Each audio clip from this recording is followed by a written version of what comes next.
Hello everybody, it's a Vertical Sandwich. My video screen is showing me as upside down, so I might have to flip this video, but if I do, I have to flip the video. No big deal. Now, wait a minute, if I have to flip the video, will it be whatever, it doesn't matter, everything will be oriented right, it's fine.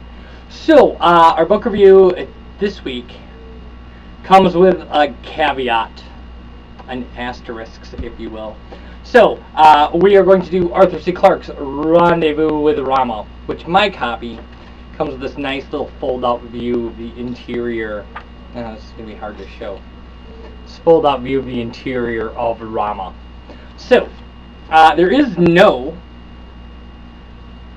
back cover thing here. It just says, like, Arthur C. Clarke, blah, blah, blah, blah, blah, on the back. Now, this book won the Hugo Award in 1974. And the caveat to this is that Rendezvous with Rama ends up being the first book in a 4-book series. And I've read all 4 books, so I'm going to do reviews for all 4 books in order, and then I'm going to release them one day at a time, so that, like, we'll get 4 reviews in a row, each one day. So we'll count it as like 1 week, but it'll be 4 times the work for me. Sounds good, right? Yeah, Vertical Sandwich. Okay, anyway. So, Rendezvous with Rama, it says on the back, an exciting adventure in the world beyond 2001. Because Arthur C. Clarke obviously is most famous for his 2001 A Space Odyssey, which is also a 4-book series that I've also read all of, that we also will review. But, Rama's a little different. So, 1974 he wrote Rama, and then later in, I believe, the 90s, it might be, he came back and him and Gentry Lee wrote 3 more books, and they were not Hugo Award winners. This was the only Hugo Award winner or nominee from the series. And the premise of Rama is that an alien spacecraft enters our solar system, and it is largely inert. It's clearly meant to slingshot around the sun and then leave our solar system. And the Earth launches an exploration crew to break inside of it and check it out. And that's what happened. So, never before had Norton felt so strongly his kinship with that long-dead Egyptologist. Not since Howard Carter had first peered into the tomb of Tutankhamun could any man have known a moment such as this, yet the comparison was almost ridiculously ludicrous. Tutankhamun had been buried only yesterday, not even 4,000 years ago. Rama might be older than mankind. That little tomb in the Valley of the Kings could have been lost in the corridors through which they had already passed, but the space that lay beyond this final seal was at least 1,000,000 times greater, and as for the treasure it might hold, that was beyond imagination. No one had spoken over the radio circuits for at least 5 minutes.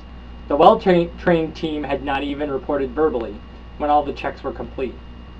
Mercer had simply given him the OK sign and waved him toward the open tunnel. It was as if everyone realized that this was a moment for history, not to be spoiled by unnecessary small talk. That suited Norton, for at the moment he too had nothing to say. He flicked on the beam of his flashlight, triggered his jets, and drifted slowly down the short corridor, trailing his safety line behind him. Only seconds later he was inside. Inside what? All before him was total darkness. Not a glimmer of light was reflected back from the beam. He had expected this, but he had not really believed it. All the calculations had shown that the far wall was tens of kilometers away. Now his eyes told him that this was indeed the truth. As he drifted slowly into the darkness, he felt a sudden need for the reassurance of his safety line, stronger than any he had ever experienced before, even on his first EVA. And that was ridiculous. He had looked out across the light years and the megaparsecs without vertigo. Why should he be disturbed by a few cubic kilometers of emptiness? So, Rendezvous with Rama is a science fiction book that is unlike any other science fiction book that I've read thus far, in that the lion's share of the book, and the book is reasonably short. The book is actually, well, it's almost 300 pages, 276 pages. This book goes in amazing detail of the spaceship. So it's all about exploring the spaceship. It's all about the spaceship's trajectory through the solar system and how, it warms itself and things like ice inside of it start melting, and then the weather patterns inside, and then these creatures kind of start awakening inside the ship. And all of that is described in exhaustive detail by Arthur C. Clarke. This book is very dry that way. It's an amazing piece of science fiction work in that it is someone taking their imagination to the extreme, like just building the spaceship and building an idea of what the spaceship is going to do, and then figuring out in very hard science fiction terms how that would work and describing that to you. So it's kind of hyper-realistic that way. And because of that, Rendezvous with Rama comes across as very dry. I have to be very straight about that. It is not... Other Arthur C. Clarke stuff I have read, like 2001 is very kind of exciting. Childhood's End is very strange and exciting. And this, not so much. It's strange, but the action is... It's kind of like if you read a realistic... like log of somebody exploring a mountain or an uncharted territory, so that they wouldn't really know what was going on, but they would describe it the best they could. That's kind of what Rama is, as far as the first book. Now, the series as a whole is amazing, and I've read a few science fiction and fantasy series. And, well, let me list a couple of them off. So I've read the Riverworld series, and I've read the Ringworld series, and I've read the 2001 series. I've read the Hitchhiker's Guide series, and okay, there's probably some others in there. But those things all had one thing in common, which is like either... for example, the Hitchhiker's Guide series, I love the first book and I love the fifth book, and in between it kind of meh. It kind of just goes flat.